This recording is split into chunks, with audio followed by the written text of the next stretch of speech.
You know how in movies the female lead starts out as this nerdy, shy, glasses-wearing loser with no self-confidence whatsoever, and then of course she has to have a dramatic makeover to turn her beautiful, even though she was already played by a beautiful actress, and messy hair and glasses does not hide that fact. Well, one of the first things they tend to do in these makeovers is remove her glasses, and bam, that's like 70% of the work done right there.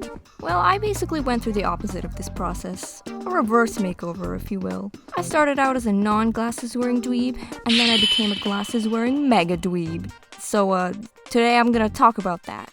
When I was a kid, I used to read a lot. My favorite time to read was always right before bed. I had this dinky little clip-on light that I would attach to my headboard and just read the night away. Except these clip-on lights were literally so bad. My mom would always tell me not to spend too long reading at night because it would damage my eyes, and the light was too weak, and she didn't want me to have to get glasses over Harry Potter. Who would have thought she was totally right? I mean, straining your eyes causes problems or something? What? Yeah, the light from those clip-on lights was way too weak, and I had to squint pretty hard to comfortably see. That's red flag number 1. Don't squint.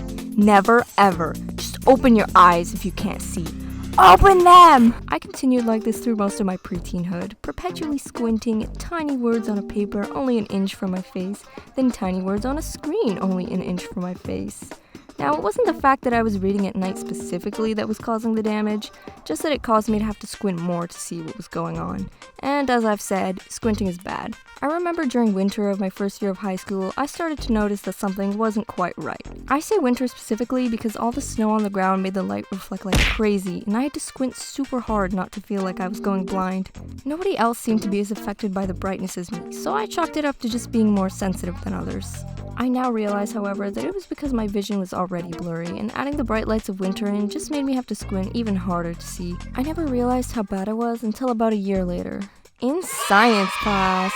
Ironically, that same year we were learning about optics and how certain problems with the eye cause it to refract light incorrectly, leading to blurry vision. My little monkey brain never put 2 and 2 together and thought, hey, maybe that applies to me. Maybe there's something to this whole squinting business. But alas, stupid. I sat near the back, so it was generally kind of hard to see what my teacher wrote on the crusty 2mm small whiteboard. But one day in particular, he was writing down some chemicals on the board. You know, just teaching us how to make a nuclear bomb, the usual stuff. Except I was having a real hard time making anything out.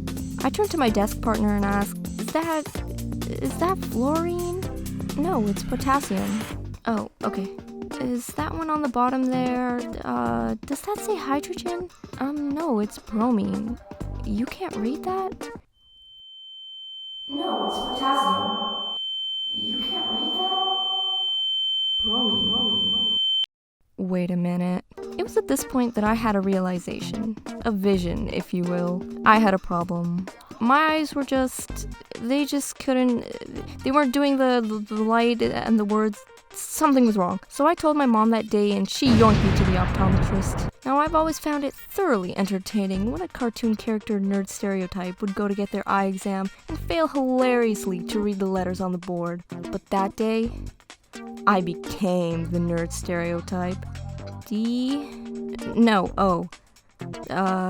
P, Q, F, wait, I think that's an E? Is that a W? The optometrist was a really sweet lady, but I knew from her tone that I was getting them egregiously wrong. So after telling her about my reading and drawing and long hours at the computer, she unsurprisingly confirmed that I needed glasses. Oh, and that squinting was a large contributing factor. So, sorry Mom for not listening to you. After she took some pictures of my eyes and examined them with the light to make sure they were otherwise healthy, she let me pick out a frame. God, I spent forever trying to find the right pair. Literally tried on half the store and still wasn't satisfied. They have these pink ones, which kind of look like an accessory for a poodle, these leopard print ones, these other pink ones, these brown ambery colored ones. It was a tough choice, but I ultimately chose these squarish brown ones, in true nerd fashion. I still have footage of the day I first put them on. Everything was all wobbly and distorted and super weird, and I hated wearing them. It made me feel like I was gonna fall every time I looked down on the floor, which, as you can imagine, is not ideal. But after a week or so, I realized Oh my god, I can see!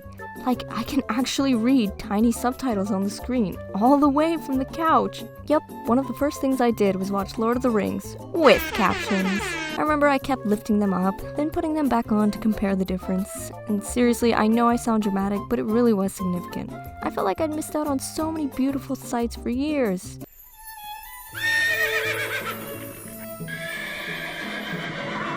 We also went to the park where I could test my newfound powers. Faraway facers were no longer just a smudge, trees weren't just big green blurs in my peripheral, and traffic lights weren't just smeared blobs of unfocused light anymore. On another note, I recently went back to the optometrist for my annual checkup and found out that, well, my vision's gotten worse, but she said that's normal as I grow taller. Ever wonder why people with glasses can't just see?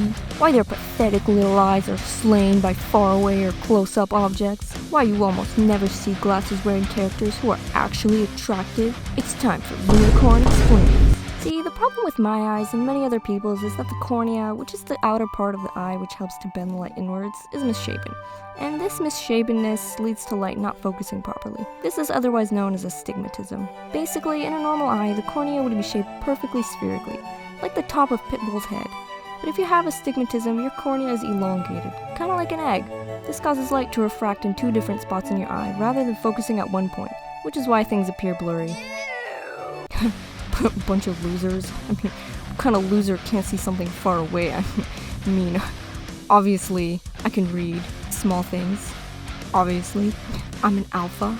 Technically, I also have myopia, which is nearsightedness, and I recently found out that it's mostly hereditary, but it can be caused by continuous eye strain. So, thanks, past me, for screwing up my eyes. Now it's either I look like a nerd for the rest of my life, or I get eye surgery, and I'm not doing that.